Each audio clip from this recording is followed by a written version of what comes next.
Good morning बच्चों, मैं रवि यादव आज आपके साथ डिस्कस करने जा रहा हूँ ग्लाइकोलिसिस डिस्कस करने जा रहे हैं। जैसा कि आपने पहले वीडियो में देखा है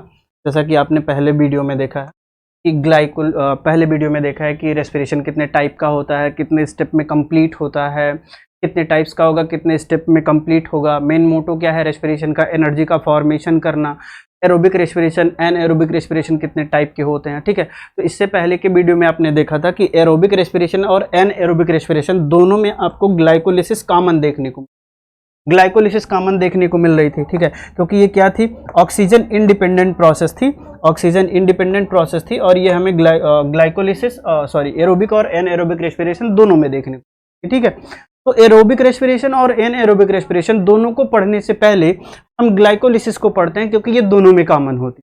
इसको पढ़ने के बाद हम एरोबिक रेस्पिरेशन और एनएरोबिक रेस्पिरेशन को सेपरेटली डिस्कस कर लेंगे, ठीक है। तो सबसे पहले देखते हैं ग्लाइकोलिसिस, ठीक है। तो ग्लाइकोलिसिस पढ़ने से पहले हम ये चीज देखते हैं कि ग्लाइकोलिसिस होती क्या है, ठीक है। तो ग्लाइकोलिसिस में क्या होता है, यही से सबसे पहले जो रेस्पिरेटरी सबस्ट्रेट होता है, जिसका ऑक्सीडेशन होना होता है, जिससे हमें एनर्जी का फॉर्मेशन करना होता है, उसको क्या करते हैं, उसका प्राइमरी ऑक्सीडेशन यहीं से स्टार्ट होता है। ये पहला स्टेप होता है, ठीक है। तो ग्लूकोज सबसे पहले ग्लाइकोलिसिस में पार्शियली ऑक्सीडाइज होता है और बनाता है पायरुबिक एसिड, ठीक है।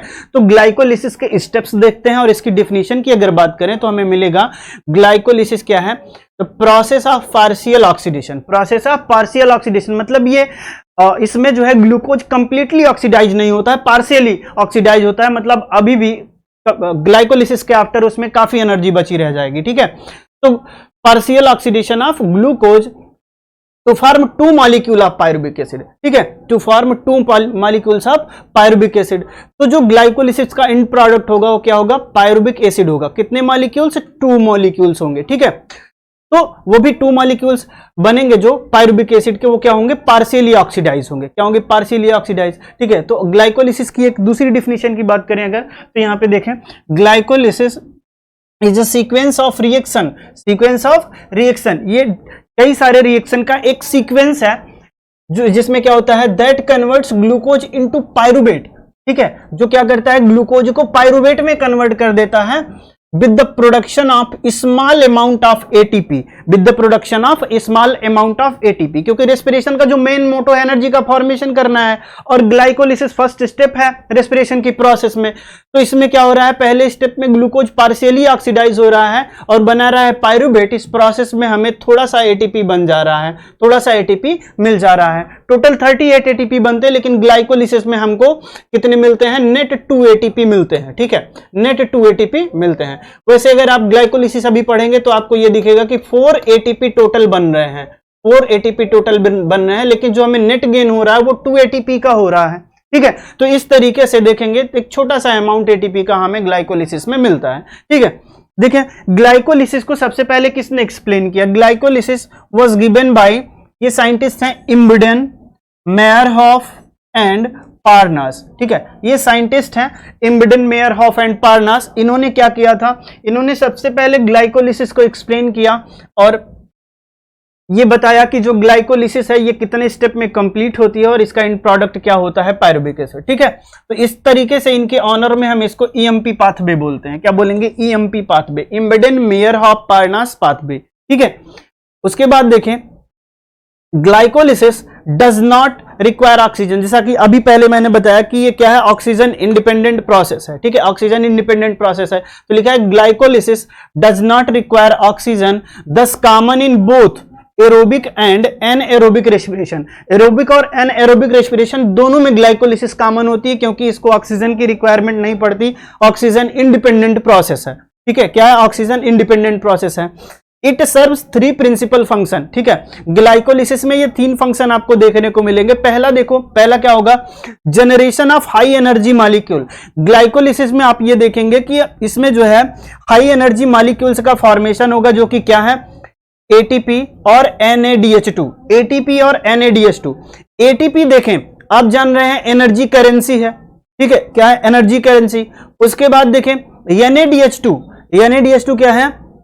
ये भी एक हाई एनर्जी मॉलिक्यूल है, जिसको किससे बना? देखें NAD+ था, ठीक है, तो जब हमारा ग्लाइकोलिसिस में सबस्ट्रेट क्या होगा, डिहाइड्रोजिनेट होगा, तो हाइड्रोजन रिमूव करेगा, जिसको इलेक्ट्रॉन की हाइड्रोजन आयन यानी प्रोटॉन के फॉर्म में निकलेंगे H+ रिमूव करेगा, जिसको इसके साथ इलेक्ट्रॉन की हेल्प से ऐड कर देंगे। तो जैसे NAD+ हमें 2 NADH2 बनाने हैं, ठीक है, NADH2 बनाने हैं, ठीक है, ये NADH2, तो हम इसके साथ क्या करेंगे, H+ को ऐड कर देंगे, H+ को ऐड कर देंगे इलेक्ट्रॉन की हेल्प से, और क्या बन जाएगा, NADH2 बन जाएगा। और देखो हमने क्या किया है, प्रोटॉन को ऐड किया है NADH2 में। तो जब NADH2 को हम लास्ट स्टेप में ले जाएंगे ETS में, रेस्पिरेशन के लास्ट स्टेप में जब हम ETS में ले जाएंगे, ETS में, तो क्या होगा, हम इसी हाइड्रोजन को रिमूव करेंगे H+ को, और क्या करेंगे, जितने इलेक्ट्रॉन लगाए रहेंगे इलेक्ट्रॉन्स को रिमूव करेंगे, और क्या करेंगे, वहां पे प्रोटॉन ग्रेडियंट बनाएंगे, प्रोटॉन ग्रेडियंट बनाएंगे, जिससे क्या करेंगे, ATP का फॉर्मेशन, और एक NADH2 से 3 ATP बनेंगे, ठीक है। तो प्रोटॉन ग्रेडियंट के थ्रू हम वहां पे ATP का फॉर्मेशन करेंगे, इसलिए हम क्या कर रहे हैं, यहां पे NAD+ के साथ क्या कर रहे हैं, प्रोटॉन्स को ऐड कर रहे हैं, ठीक है। उसके बाद देखें दूसरे स्टेप में, यहां पे देखें पायरुवेट, यहां पे जो ग्लाइकोलिसिस का एंड प्रोडक्ट बनेगा वो क्या बनेगा, पायरुवेट बनेगा, ठीक है, जो क्या करेगा, सिट्रिक एसिड साइकिल के लिए की प्रोडक्ट का काम करेगा, ठीक है। यही pyruvic acid citric acid cycle में इन्वॉल्व होगी, और क्या, जो ग्लूकोज है उसका कंप्लीट ऑक्सीडेशन होगा, ठीक है। तो क्रेब साइकिल यानी सिट्रिक एसिड साइकिल में पायरुवेट का कंप्लीट ऑक्सीडेशन होता है, ठीक है। तो जो ग्लाइकोलिसिस है वो क्या बनाती है, पायरुवेट, जो कि क्या है, क्रेब साइकिल का एक की प्रोडक्ट है, क्रेब साइकिल के लिए एक की प्रोडक्ट है, ठीक है। उसके बाद देखें बनेगा कई सारे 6 और 3 कार्बन के इंटरमीडिएट कंपाउंड्स आपको ग्लाइकोलिसिस में देखने को मिलेंगे। बहुत सारे 6 कार्बन के कंपाउंड देखने को मिलेंगे, बहुत सारे 3 कार्बन के कंपाउंड देखने को मिलेंगे, ठीक है। तो इस तरीके से ये कुछ चीजें आपको ग्लाइकोलिसिस में देखने को मिलेंगी, ठीक है। तो जो मेन चीजें हमें ध्यान देनी है ग्लाइकोलिसिस में वो ये देनी है कि कहाँ कहाँ पे ATP और कहाँ कहाँ पे जो है NADH2 का फॉर्मेशन हो रहा है, कहाँ पे डिहाइड्रोजिनेशन हो रहा है, कहाँ पे फास्फोराइलेशन हो रहा है, ठीक है। कुछ ये सारी चीजें इंपॉर्टेंट है जिनको हमें यहाँ पे ग्लाइकोलिसिस में ध्यान देना है, ठीक है। तो देखिए ग्लाइकोलिसिस कितने फेजेज में कंप्लीट होती है। ग्लाइकोलिसिस जो है अप्रॉक्सीमेट अगर आप देखेंगे तो 10 सक्सेसिव रिएक्शन का एक जो है स्टेप है, जिसको हम 2 पार्ट में डिवाइड करते हैं। पहला है एक्टिवेशन फेज, जिसमें हम क्या करते हैं, ग्लूकोज को एक्टिवेट करते हैं। पहला एक्टिवेशन फेज और दूसरा क्या है, एनर्जी एक्सट्रैक्शन फेज। तो फर्स्ट हाफ फेज में हम क्या करते हैं, पहले फर्स्ट हाफ फेज में हम करते हैं ग्लूकोज को एक्टिवेट, ग्लूकोज को क्या करते हैं, एक्टिवेट करते हैं। तो इसलिए हम इसको क्या बोलते हैं, ग्लूकोज एक्टिवेशन फेज, या फिर प्रिपरेशन फेज बोलते हैं, प्रिपरेटरी फेज बोलते हैं, या एनर्जी कंज्यूमिंग फेज बोलते हैं, ठीक है। तो देखें ग्लूकोज के एक्टिवेशन में हम क्या करते हैं, एनर्जी को कंज्यूम करते हैं, एनर्जी यूज होती है ग्लाइकोलिसिस में, ठीक है। तो ग्लूकोज के एक्टिवेशन के लिए एनर्जी यूज हो रही है, तो दैट्स व्हाई हम इसको क्या बोलेंगे यहाँ पे, एनर्जी कंज्यूमिंग फेज, ठीक है। या प्रिपरेटरी फेज, हम क्या कर रहे हैं, प्रिपरेशन कर रहे हैं एनर्जी फॉर्मेशन के लिए, या ग्लूकोज एक्टिवेशन फेज बोलेंगे, ठीक है। नेक्स्ट दूसरे स्टेप को, सेकेंड हाफ स्टेप को क्या बोलेंगे, एनर्जी एक्सट्रैक्शन फेज। अब हमने ग्लूकोज को एक्टिवेट कर लिया, अब हमें उससे एनर्जी का फॉर्मेशन करना है, एनर्जी को एक्सट्रैक्ट करना है, तो बोलेंगे एनर्जी एक्सट्रैक्शन फेज, ठीक है। या फिर बोलेंगे पे ऑफ फेज या एनर्जी एक्सट्रैक्शन फेज, ठीक है। तो फर्स्ट हाफ फेज में हम ग्लूकोज को एक्टिवेट करते हैं, ग्लूकोज को एक्टिवेट करने के बाद हम सेकेंड हाफ फेज में क्या करते हैं, एनर्जी का एक्सट्रैक्शन करते हैं। तो कुछ इस तरीके से जो है 2 फेज में ग्लाइकोलिसिस कंप्लीट होती है, ठीक है। तो देखते हैं आगे ग्लाइकोलिसिस की प्रोसेस को।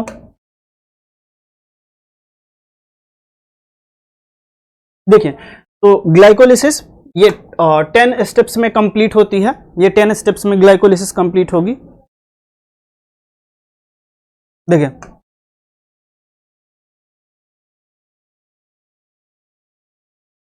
देखिए पहला स्टेप है ये वाला ग्लूकोज। देखिए सबसे पहले ग्लाइकोलिसिस को पढ़ने से पहले हम इसमें देखते हैं कि हमें कहीं पे एटीपी मिलेगा डायरेक्ट, ठीक है, और कहीं पे NaDH2 का फॉर्मेशन होते दिखेगा। ठीक है, तो देखो एक तो होता है सबस्ट्रेट लेवल फास्फोराइलेशन, एक होगा substrate level phosphorylation, substrate level phosphorylation, phosphorylation एक होता है सबस्ट्रेट लेवल फास्फोराइलेशन, दूसरा होता है ऑक्सीडेटिव फास्फोराइलेशन, ऑक्सीडेटिव फास्फोराइलेशन।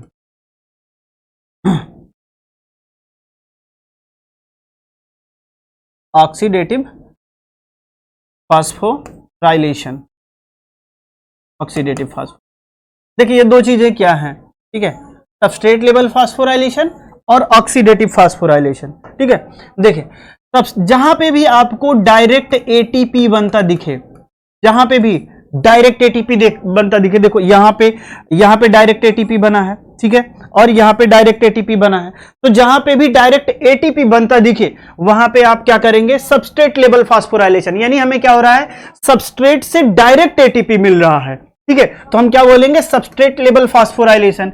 उसके बाद देखो जहां कहीं पे NaDH2 का फॉर्मेशन हो रहा है, NaDH2 का फॉर्मेशन हो रहा है, NaDH2, जहां पे NaDH2 का फॉर्मेशन देखने को मिले, NaDH2 का क्या होता है, ऑक्सीडेटिव फास्फोराइलेशन, जो कि कहां पे ETS में, और एक NaDH2 3 ATP देगा। तो इस तरीके से देखिए एक NaDH2 के पास 3 ATP है, हाई एनर्जी मॉलिक्यूल है ये, तो कुछ इस तरीके से हाई एनर्जी मॉलिक्यूल का फॉर्मेशन ग्लाइकोलिसिस में आपको देखने को मिलेगा। ठीक है, आगे देखें, देखिए पहला स्टेप जो ग्लाइकोलिसिस का है, ग्लूकोज कन्वर्ट हो रहा है ग्लूकोज 6 फॉस्फेट में, ग्लूकोज कन्वर्ट हो रहा है ग्लूकोज 6 फॉस्फेट में। तो देखिए पहले स्टेप को देखते हैं, यहां पे ये ग्लूकोज कन्वर्ट हो रहा है ग्लूकोज 6 फॉस्फेट में। ठीक है, यानी हम ग्लूकोज के साथ क्या कर रहे हैं, फॉस्फेट लगा रहे हैं। ठीक है, ग्लूकोज के साथ क्या कर रहे हैं, फॉस्फेट लगा रहे हैं। ठीक है, देखिए ग्लूकोज क्या होता है, एक 6 कार्बन का कंपाउंड है, 6 कार्बन कंपाउंड है, 6 कार्बन, हमने उसके 6ठे नंबर कार्बन में क्या किया, फॉस्फेट लगाया। देखिए कैसे, देखिए यहां पे है ग्लूकोज है, ठीक है, ग्लूकोज कन्वर्ट हो रहा है ग्लूकोज 6 फॉस्फेट में, ग्लूकोज 6 फॉस्फेट में, ग्लूकोज 6 फॉस्फेट में कन्वर्ट हो रहा है। ठीक है, ये है पहला स्टेप है। ठीक है, ग्लूकोज 6 फॉस्फेट में कन्वर्ट हो रहा है, ये पहला स्टेप हो गया हमारा। ठीक है, तो देखिए यहां पे कितने कार्बन है, पहला स्टेप हम पढ़ रहे हैं। ठीक है, देखिए यहां पे 6 कार्बन है, 6 कार्बन है। ठीक है, तो हम इधर से काउंट करते हैं, ये 1 हो गया और ये क्या हो गया, छठा कार्बन, 2 3 4 5 6। ठीक है, तो इस तरीके से हमने क्या किया, छठे नंबर कार्बन पे फॉस्फेट को लगा दिया। ठीक है, और क्या बोल दिया, ग्लूकोज 6 फॉस्फेट। ठीक है, ग्लूकोज क्या है, 6 कार्बन का कंपाउंड है, 6 कार्बन हमने लिख लिया, छठे नंबर कार्बन पे हमने फॉस्फेट लगा दिया, यही पहले स्टेप में हुआ है। एंजाइम क्या हो जाएगा, एंजाइम यहां पे आ जाएगा हेक्सोकाइनेज, पहला एंजाइम हो जाएगा एंजाइम हेक्सोकाइनेज, हेक्सोकाइनेज एंजाइम की प्रेजेंस में ये रिएक्शन होगा। देखो ये फॉस्फेट हम लाएंगे कहां से, यहां पे हमारे पास एटीपी है। ठीक है, तो एटीपी को हम डीफॉस्फोराइलेट कर लेंगे, एटीपी से हम एक फॉस्फेट ले लेंगे, तो ये क्या होगा, एडीपी हो जाएगा, एडेनोसिन ट्राइफॉस्फेट से एडेनोसिन डाइफॉस्फेट में कन्वर्ट हो जाएगा, क्योंकि हमने उससे एक फॉस्फेट ले लिया तो टाई से ड्राइफॉस्फेट में कन्वर्ट हो गया। ठीक है, तो इस तरीके से हमने एटीपी से फॉस्फेट लिया और किसके पास, ग्लूकोज के छठे कार्बन पे हमने लगा दिया, तो ये ग्लूकोज 6 फॉस्फेट में कन्वर्ट हो गया। ये तो था पहला स्टेप। ठीक है, इसके बाद सेकेंड स्टेप में देखें, सेकेंड स्टेप में क्या हो रहा है, ग्लूकोज 6 फॉस्फेट है, ग्लूकोज 6 फॉस्फेट है, कन्वर्ट हो रहा है फ्रक्टोज 6 फॉस्फेट में। ठीक है, ये सिर्फ आइसोमेराइजेशन हो रहा है, और सेकेंड स्टेप जो क्या, ये रिवर्सिबल रिएक्शन है। ठीक है, तो सेकेंड स्टेप में क्या होता है, देखें ग्लूकोज 6 फॉस्फेट है, ग्लूकोज 6 फॉस्फेट है। ठीक है, ग्लूकोज 6 फॉस्फेट है, कन्वर्ट होगा फ्रक्टोज 6 फास्फेट में, फ्रक्टोज 6 फॉस्फेट में, फ्रक्टोज 6 फास्फेट में। ठीक है, तो इस तरीके से यहां पे सिर्फ आइसोमेराइजेशन हो रहा है और ये क्या है, सेकेंड स्टेप। ठीक है, तो सेकंड स्टेप में क्या हो रहा है, ग्लूकोज 6 फास्फेट, यानी पहले स्टेप में हमने क्या किया, ग्लूकोज को ग्लूकोज 6 फास्फेट में कन्वर्ट कर लिया। अब सेकंड स्टेप में ग्लूकोज 6 फास्फेट कन्वर्ट हो रहा है फ्रक्टोज 6 फास्फेट में। ठीक है, तो देखें जब ग्लूकोज फ्रक्टोज 6 फास्फेट में कन्वर्ट होता है तो प्रोसेस होती है आइसोमेराइजेशन की, और एंजाइम यहां पे क्या लगता है, फास्फो ग्लूको आइसोमेरेज। एंजाइम हो जाएगा फास्फो ग्लूको आइसोमेरेज, फास्फो ग्लूको आइसोमेरेज। ठीक है, तो इस तरीके से ग्लूकोज 6 फास्फेट की प्रेजेंस में, sorry glucose 6 phosphate phospho ग्लूको आइसोमेराइज enzyme की प्रेजेंस में फ्रक्टोज 6 फास्फेट में आइसोमेराइज हो जाता है। ठीक है, ग्लूकोज 6 फास्फेट आइसोमेराइज होता है फ्रक्टोज 6 फास्फेट में इन the presence of enzyme phospho ग्लूको isomerase. यहां पे अभी कोई भी एंजाइम कोई भी एटीपी यूज नहीं होता है। ठीक है, तो ये है सेकेंड स्टेप है। ठीक है, देखें थर्ड स्टेप में क्या होता है, देखिए ये थर्ड स्टेप है। तो फ्रक्टोज 6 फास्फेट हम बनाए, फ्रक्टोज 6 फास्फेट इस स्टेप में क्या होता है, फ्रक्टोज 1,6 फास्फेट में कन्वर्ट हो जाता है। देखें है फ्रक्टोज 6 फास्फेट है और क्या बन गया, फ्रक्टोज 1,6 फास्फेट बन गया। इसका मतलब है फ्रक्टोज 6 फास्फेट में छठे कार्बन पे फास्फेट लगा हुआ था। ठीक है, फ्रक्टोज 6 फास्फेट ऐसे है, देखें फ्रक्टोज 6 फास्फेट, फ्रक्टोज 6 फास्फेट है, फ्रक्टोज 6 फास्फेट है, थर्ड स्टेप है। ठीक है, अब ये कन्वर्ट हो रहा है किसमें, फ्रक्टोज 1,6 डाइफॉस्फेट में, 1,6 डाइफॉस्फेट में, फ्रक्टोज 1,6 डाइफॉस्फेट में, यानी 2 फॉस्फेट लग रहे हैं। ठीक है, तो देखिए 6 कार्बन है,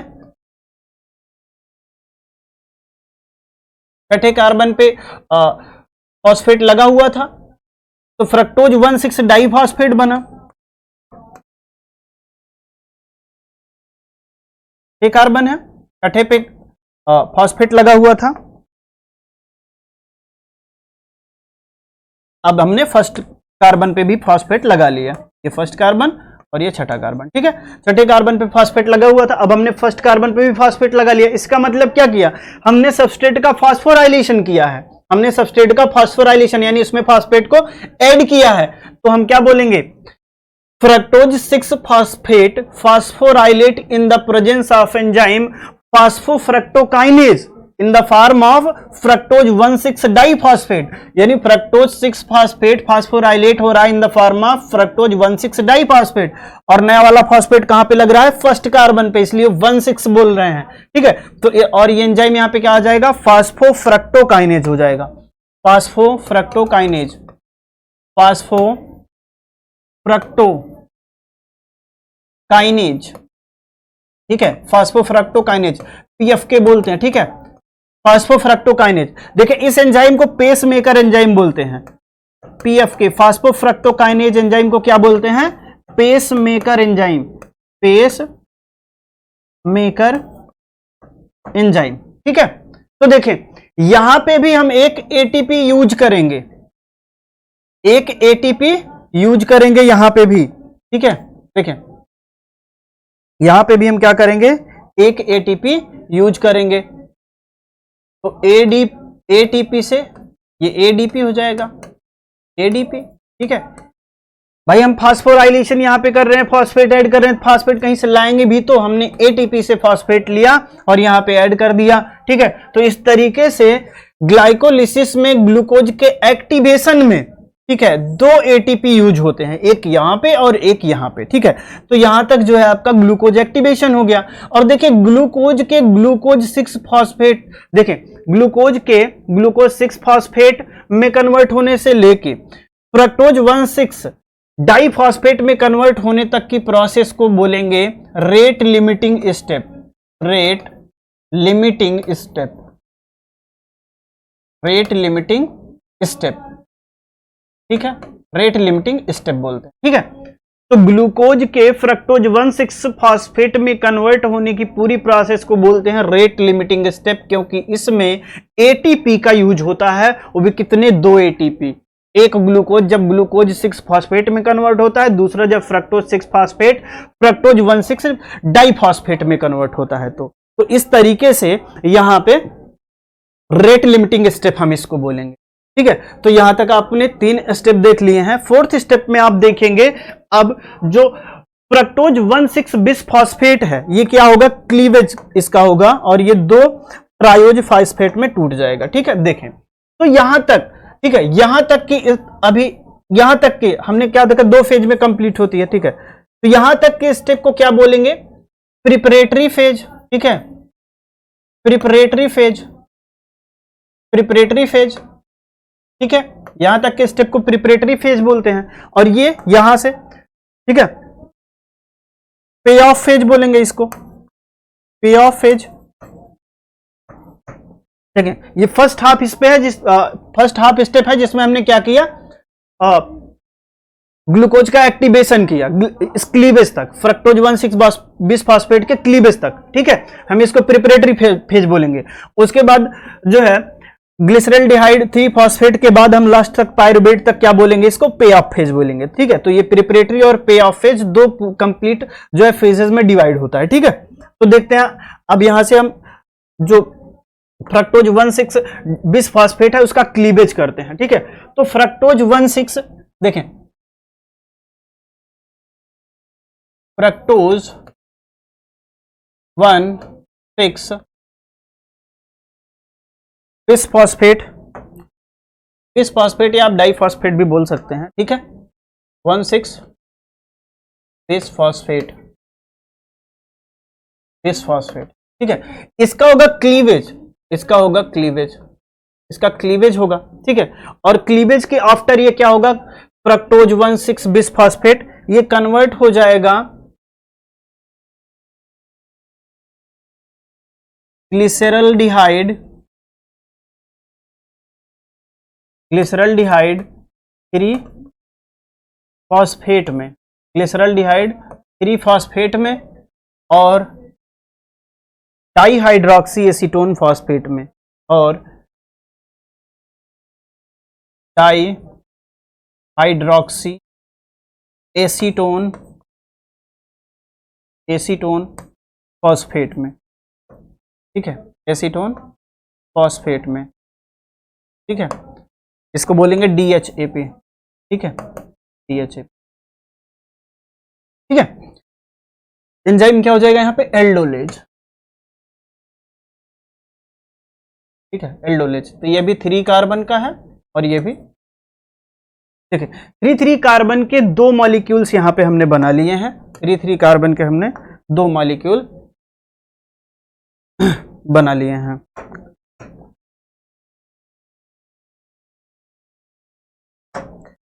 यहाँ पे ये भी 3 कार्बन का, ठीक है। तो 3 कार्बन के 2 यहाँ पे मॉलिक्यूल्स बने हैं। तो देखिए फ्रक्टोज 1,6 बिसफॉस्फेट है, एल्डोलेज एंजाइम की प्रेजेंस में इसका क्लीवेज होगा। तो एक मॉलिक्यूल बनेगा ग्लिसरल्डिहाइड 3 फॉस्फेट का, दूसरा बनेगा डाइहाइड्रोक्सी एसीटोन फॉस्फेट का, ठीक है। तो देखिए डाइहाइड्रोक्सी एसीटोन फॉस्फेट जो है ये आगे रिएक्शन को कंटिन्यू नहीं करता है, ये आगे रिएक्शन को कंटिन्यू नहीं करेगा, ये आइसोमेराइज हो जाएगा, इसका आइसोमेराइजेशन हो जाएगा, इसका आइसोमेराइजेशन हो जाएगा ग्लिसरल्डिहाइड 3 फॉस्फेट में, इसका आइसोमेराइजेशन हो जाएगा ग्लिसरल्डिहाइड 3 फॉस्फेट में, और एंजाइम होगा triose phosphate, triose phosphate isomerase,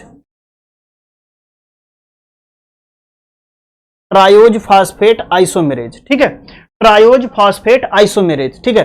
तो DHAP जो हमारे पास डाइहाइड्रोक्सी एसीटोन फॉस्फेट है, ये आगे रिएक्शन को कंटिन्यू नहीं करेगा, ये आइसोमेराइज हो जाएगा किसमें, ग्लिसरल्डिहाइड 3 फॉस्फेट में, और क्या बना देगा, ग्लिसरल्डिहाइड 3 फॉस्फेट में आइसोमेराइज हो जाएगा और इस तरीके से ग्लिसरल्डिहाइड 3 फॉस्फेट के हमारे पास कितने मॉलिक्यूल बन जाएंगे, 2 मॉलिक्यूल बन जाएंगे।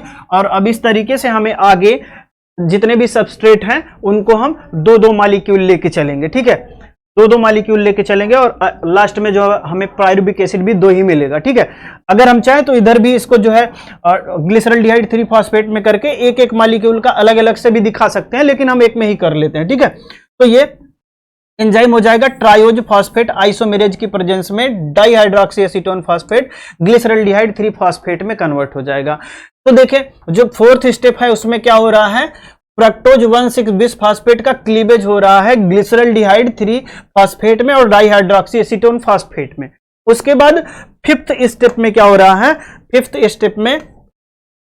स्टेप में क्या हो रहा है, dihydroxy acetone phosphate glyceraldehyde 3 phosphate में आइसोमेराइज हो जा रहा है और एंजाइम कौन सा है, ट्रायोज फॉस्फेट आइसोमेरेज, ठीक है। तो इस तरीके से हमारे पास ग्लिसरल्डिहाइड 3 फॉस्फेट के 3 फॉस्फोग्लिसरल्डिहाइड के हमारे पास कितने मॉलिक्यूल्स बन गए, 2 मॉलिक्यूल बन गए, ठीक है। तो आगे देखते हैं स्टेप में, ये देखो ग्लिसरल्डिहाइड 3 फॉस्फेट आइसोमेराइज हुआ है डाइहाइड्रोक्सी एसीटोन फॉस्फेट आइसोमेराइज हुआ है ग्लिसरल्डिहाइड 3 फॉस्फेट, ठीक है।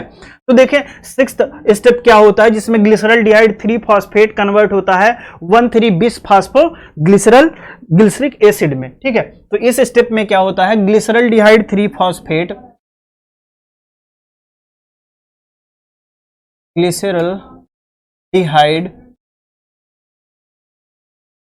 ग्लिसरल्डिहाइड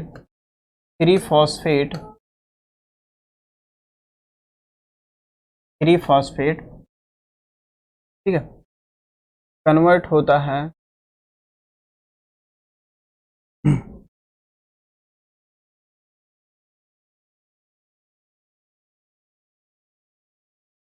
कन्वर्ट होता है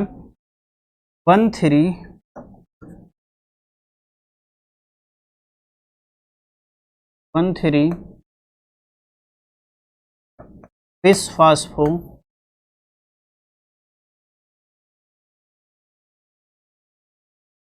ग्लिसरिक एसिड या ग्लिसरेट बोल, ठीक है।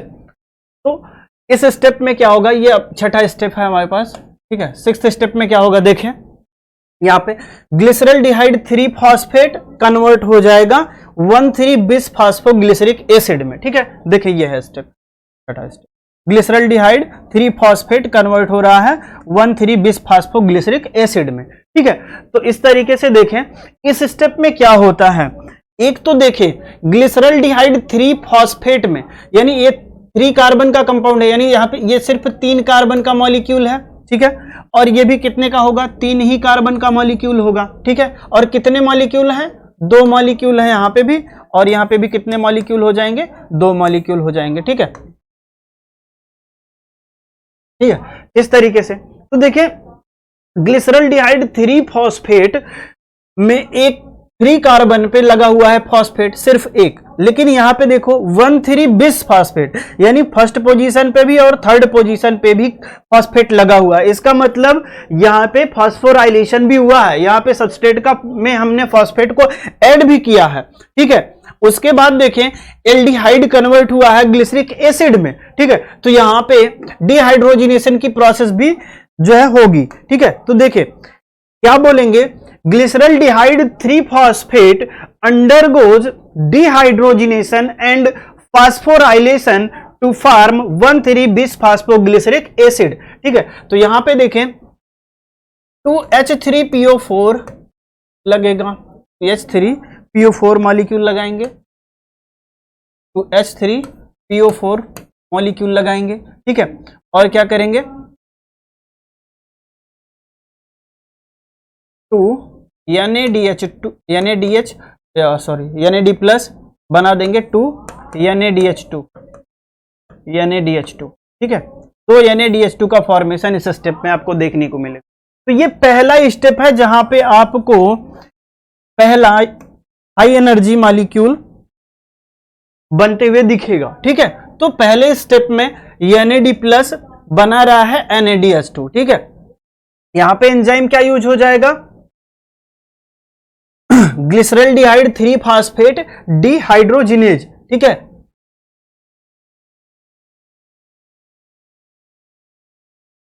ग्लिसरल्डिहाइड फॉस्फेट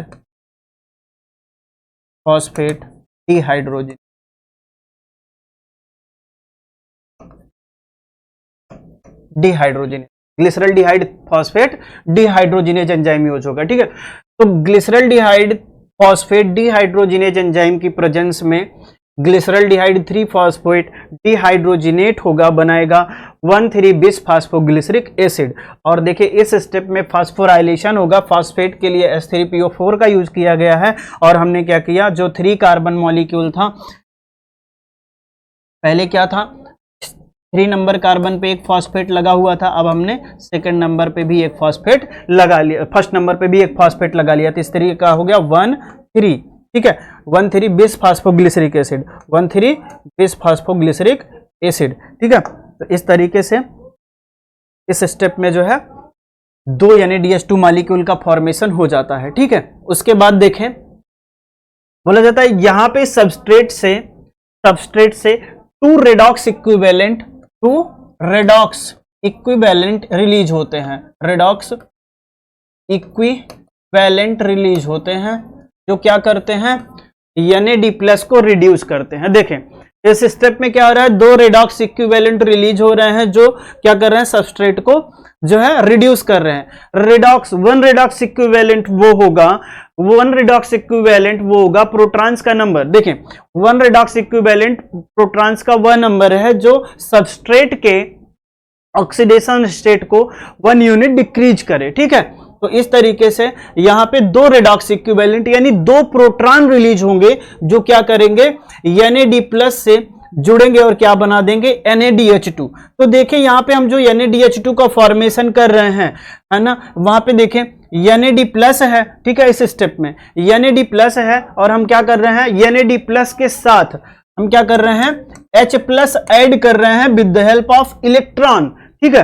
और इसी हाइड्रोजन यानी इसी प्रोटॉन को और इसी इलेक्ट्रॉन को हम ETS में रिमूव करेंगे। इलेक्ट्रॉन से हम क्या करेंगे, जो भी एंजाइम्स होंगे वहां पे उनका रिडक्शन, उनका ऑक्सीडेशन, और प्रोटॉन की हेल्प से हम क्या करेंगे, वहां पे प्रोटॉन ग्रेडियंट क्रिएट करेंगे, जिससे हम क्या करेंगे, एनर्जी का फॉर्मेशन यानी ATP का फॉर्मेशन करेंगे वहां पे, ठीक है।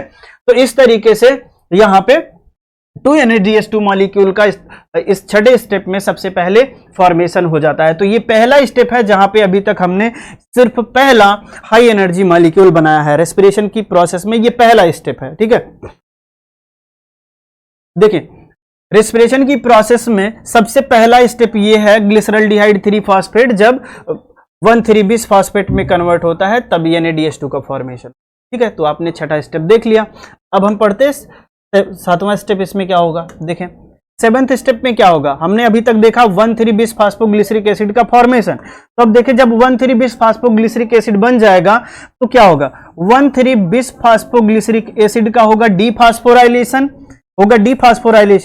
और ये क्या होगा, कन्वर्ट हो जाएगा 3 फास्फोग्लिसरेट में, ठीक है, डीफास्फोराइलेशन के आफ्टर, ठीक है। ये 3 फास्फोग्लिसरिक एसिड में कन्वर्ट हो जाएगा, ठीक है। तो देखिए कैसे कन्वर्ट होता है,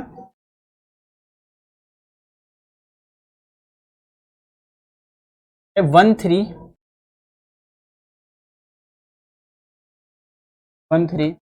बिस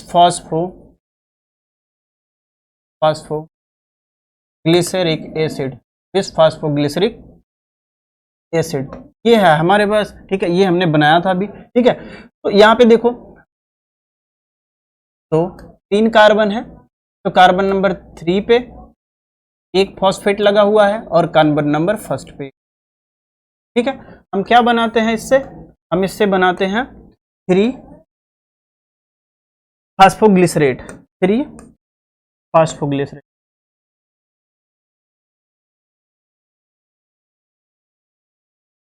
फास्फोग्लिसरेट का फॉर्मेशन, ठीक है।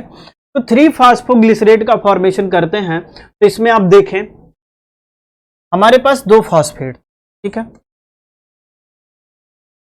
और यहां पे अभी 3rd कार्बन पे ही फॉस्फेट बचा हुआ है, तो ठीक है। तो हमारे पास फर्स्ट पोजीशन पे भी एक फॉस्फेट लगा था, लेकिन अभी क्या बना है 3 फास्फोग्लिसरेट। ठीक है, ये तब 2 मॉलिक्यूल्स होंगे। ठीक है, 2 मॉलिक्यूल ये भी होगा, 2 मॉलिक्यूल ये भी होगा। ठीक है, 2 मोल होंगे सबके। ठीक है, तो देखें यहां पे 3 कार्बन में कार्बन नंबर फर्स्ट और थर्ड पे क्या लगा हुआ था, फॉस्फेट। तो बोला था सबस्ट्रेट को 1,3-bis फास्फोग्लिसरिक एसिड। अब वहां से एक फॉस्फेट निकाल लिया फर्स्ट नंबर से, तो फर्स्ट हमने हटा दिया, बोला 3 फास्फोग्लिसरेट, कुछ नहीं हुआ है। सिर्फ यहाँ पे क्या हुआ है, डीफास्फोराइलेशन। क्या हुआ है, डीफास्फोराइलेशन। यहाँ पे जो 1,3-bis फास्फोग्लिसरिक एसिड है उसका क्या हुआ है, डीफास्फोराइलेशन, और वो कन्वर्ट हो गया है 1,3-फास्फोग्लिसरेट में। एंजाइम क्या हो जाएगा, फास्फोग्लिसरोकाइनेज। एंजाइम क्या हो जाएगा यहाँ पे, फास्फोग्लिसरोकाइनेज, फास्फोग्लिसरोकाइनेज, फास्फोग्लिसरोकाइनेज। ठीक है, फास्फोग्लिसरोकाइनेज एंजाइम के प्रेजेंस में ये रिएक्शन होगा, और इसमें क्या होगा, जो फॉस्फेट निकलेगा उसका यूज कर लेंगे, एडीपी को फास्फोराइलेट करके क्या बना लेंगे, एटीपी। ठीक है, इस स्टेप में क्या हो रहा है, 1,3-bis फास्फोग्लिसरिक एसिड क्या हो रहा है, फास्फोराइलेट हो रहा है, सॉरी डीफास्फोराइलेट हो रहा है और कन्वर्ट हो रहा है 3 फास्फोग्लिसरेट में। और एंजाइम क्या यूज हो रहा है, फास्फोग्लिसरोकाइनेज, फास्फोग्लिसरोकाइनेज एंजाइम यूज हो रहा है। देखिए फास्फोट निकल रहा है तो फास्फेट को यूज कर लेते हैं, एडीपी को फास्फोराइलेट कर लेते हैं उसकी हेल्प से, और कन्वर्ट कर देते हैं एटीपी में। तो इस तरीके से पहला एटीपी हमको मिल जाता है। तो देखिए 2 मॉलिक्यूल सबस्ट्रेट के हैं तो हमें 2 एटीपी मिलते हैं। ठीक है, कितने एटीपी मिलते हैं, 2 एटीपी। तो इस तरीके से ये पहला स्टेप है जहां पे हमने पहला डायरेक्ट एटीपी का फॉर्मेशन किया है, ये पहला। ठीक है, 1,3-bis फास्फोग्लिसरेट जब कन्वर्ट होता है 3 फास्फोग्लिसरेट में, तो ये पहला स्टेप होता है जहां पे आपको सबस्ट्रेट लेवल फास्फोराइलेशन देखने को मिलता है। तो देखिए यहां एटीपी डायरेक्ट बन रहा है, तो क्या बोलेंगे, substrate level phosphorylation, substrate level phosphorylation बोलेंगे, substrate level phosphorylation, substrate level phosphorylation. ठीक है, ये पहला स्टेप है जहां पे आपको सबस्ट्रेट लेवल फास्फोराइलेशन देखने को मिलेगा। ठीक है, तो यहां पे देखें एटीपी डायरेक्ट हमें सबस्ट्रेट से मिल रहा है, इसलिए हम बोलेंगे सबस्ट्रेट लेवल फास्फोराइलेशन। तो यहां से क्वेश्चन आता है, पहला सबस्ट्रेट लेवल फास्फोराइलेशन वाला स्टेप कौन सा होता है, तो जब 1,3-bis फास्फोग्लिसरिक एसिड कन्वर्ट होता है यानी डीफास्फोराइलेट होता है in the form of 3 phosphoglycerate, तो पहला हमें जो है सबस्ट्रेट लेवल फास्फोराइलेशन देखने को मिलता है जिसमें हमें 2 एटीपी डायरेक्ट मिलते हैं। ठीक है, आगे देखें नेक्स्ट स्टेप में क्या होगा, 8th स्टेप में देखें 3 फास्फोग्लिसरेट है और ये कन्वर्ट हो जा रहा है 2 फास्फोग्लिसरेट में। ठीक है, 8th स्टेप में ये वाले में। ठीक है, क्या हो रहा है, 3 फास्फोग्लिसरेट या ग्लिसरिक एसिड 2 फास्फोग्लिसरेट या 2 फास्फोग्लिसरिक एसिड में कन्वर्ट हो रहा है। ठीक है, तो क्या बोलेंगे यहां पे, देखें यहां पे क्या हो रहा है, देखें 3 फास्फोग्लिसरिक एसिड है,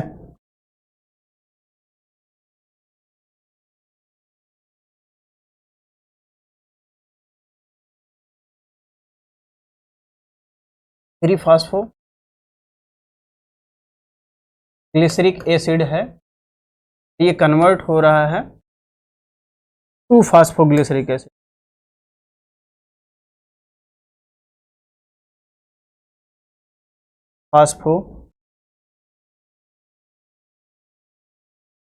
टू फास्फोग्लिसरिक एसिड में, ग्लिसरिक एसिड में। ठीक है, यानी क्या था, 3 PGA था, 3 फास्फोग्लिसरिक एसिड कन्वर्ट हो गया 2 फास्फोग्लिसरिक एसिड में। ठीक है, तो देखिए यहां पे क्या हो रहा है, यहां पे देखिए 3 कार्बन है, 1 2 3 है ना, तो 3 नंबर कार्बन पे फॉस्फेट लगा हुआ था ऐसे। अब यहां क्या हो रहा है, 2 फॉस्फेट 2 फास्फो है यानी सेकंड कार्बन पे जा रहा है। ठीक है, अब 2 मॉलिक्यूल्स हैं, 2 मॉलिक्यूल। ठीक है, तो देखें यहां पे सेकंड कार्बन पे अब आ गया, कुछ नहीं हुआ, फॉस्फेट सिर्फ क्या हुआ, थर्ड कार्बन से कहां पे आ गया, सेकंड कार्बन पे आ गया। इसका मतलब क्या हुआ, यहां पे म्यूटेशन हुआ है। ठीक है, तो एंजाइम क्या हो जाएगा, फास्फोग्लिसरोम्यूटेज, एंजाइम क्या हो जाएगा, फास्फोग्लिसरोम्यूटेज। एंजाइम हो जाएगा फास्फोग्लिसरोम्यूटेज, फास्फोग्लिसरोम्यूटेज एंजाइम। ठीक है, इस स्टेप में कुछ नहीं हो रहा है, सिर्फ म्यूटेशन हो रहा है। फॉस्फेट थर्ड कार्बन से कहां पे जा रहा है, सेकंड कार्बन पे जा रहा है। ठीक है, नेक्स्ट स्टेप में देखें क्या होता है। नाइन्थ स्टेप में देखें 2 फास्फोग्लिसरेट डिहाइड्रेट होता है और क्या बनाता है, फास्फोइनॉल पायरुवेट। ठीक है, तो डिहाइड्रेट होके क्या बनाता है, फास्फोइनॉल पायरुवेट। ये नाइन्थ स्टेप है। ठीक है, 9वां स्टेप देखते हैं। यहां पे है हमारे पास 2 फास्फोग्लिसरेट है, 2 फास्फोग्लिसरेट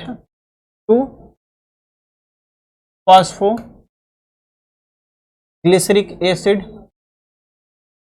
2 फास्फोग्लिसरिक एसिड है, 2 फास्फोग्लिसरिक एसिड कन्वर्ट हो रहा है फास्फोइनॉल पायरुवेट में,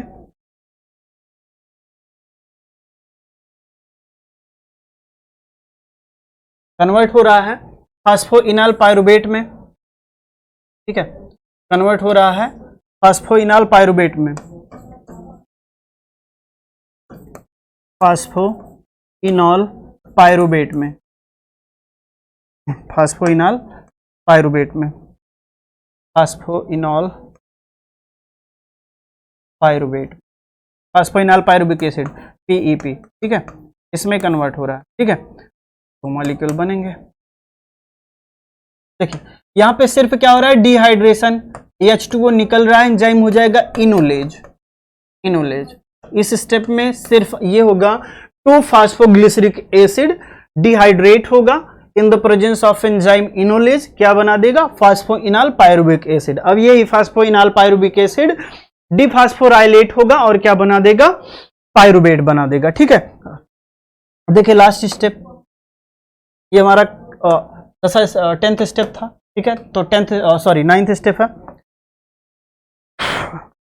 ये 9th स्टेप है, 9वां स्टेप है। 9th स्टेप देखिए क्या होता है, फास्फोइनॉल पायरुविक एसिड का फॉर्मेशन होता है, किससे, 2 फास्फोग्लिसरिक एसिड से। 2 फास्फोग्लिसरिक एसिड का क्या होता है, डिहाइड्रोजिनेशन। ठीक है, वाटर मॉलिक्यूल निकलता है, डिहाइड्रेशन होता है और क्या बन जाता है, फास्फोइनॉल पायरुविक एसिड। ठीक है, तो इस तरीके से लास्ट स्टेप देखते हैं। लास्ट स्टेप में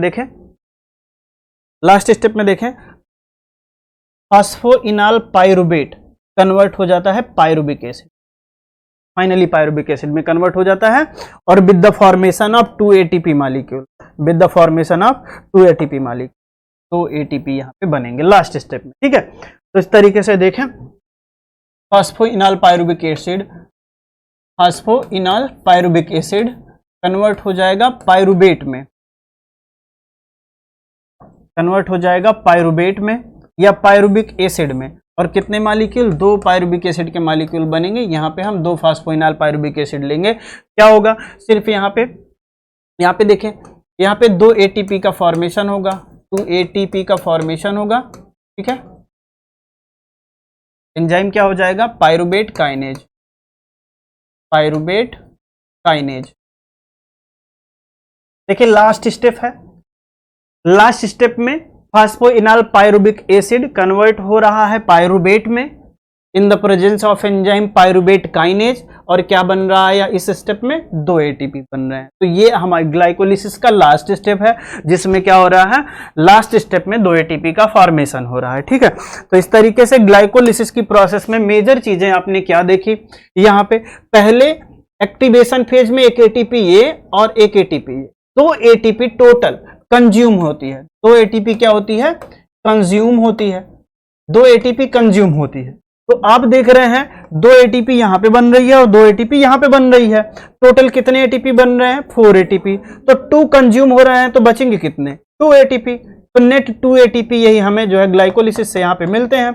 देखें 2 NADH2 का फॉर्मेशन हो रहा है, जो क्या बनाते हैं, या 2 NADH2 का फॉर्मेशन हो रहा है जो क्या करते हैं, एक NADH2 3 ATP देगा। तो इस तरीके से यहाँ पे कितने, 2 से मल्टीप्लाई कर देंगे 6 ATP हो जाएंगे, 6 ATP मिल जाएंगे। ठीक है, तो इस तरीके से आपको यहाँ पे ATP का फॉर्मेशन यहाँ पे देखें। ठीक है, उसके बाद देखें एंजाइम यूज हो रहा था फास्फोफ्रक्टोकाइनेज फ्रक्टोकाइनेज, इसको क्या बोल रहे थे? Pacemaker enzyme, pacemaker enzyme, enzyme, ठीक है, क्या बोल रहे थे? पेस मेकर एंजाइम बोल रहे थे। ग्लूकोज के फ्रक्टोज 1,6 बिस फॉस्फेट में कन्वर्ट होने की प्रोसेस को क्या बोल रहे थे? रेट लिमिटिंग स्टेप बोल रहे थे, रेट लिमिटिंग स्टेप बोल रहे थे, ठीक है, रेट लिमिटिंग स्टेप बोल रहे थे। ग्लिसरल्डिहाइड 3 फॉस्फेट जब 1,3 फास्फोग्लिसरेट में कन्वर्ट होता है तो क्या होता है? यहां पे आपको 2 NADH2 मॉलिक्यूल का फॉर्मेशन देखने को मिलता है, जो पहला हाई एनर्जी मॉलिक्यूल बना है, ठीक है, यहां पे ये पहले हाई एनर्जी मॉलिक्यूल का फॉर्मेशन हुआ है, ठीक है। तो ये इस तरीके से ग्लाइकोलिसिस आपकी कंप्लीट हो जाती है, तो इस तरीके से ग्लाइकोलिसिस आपकी कंप्लीट हो जाती है। लास्ट में देखते हैं ग्लाइकोलिसिस का आउटपुट क्या होगा फाइनली।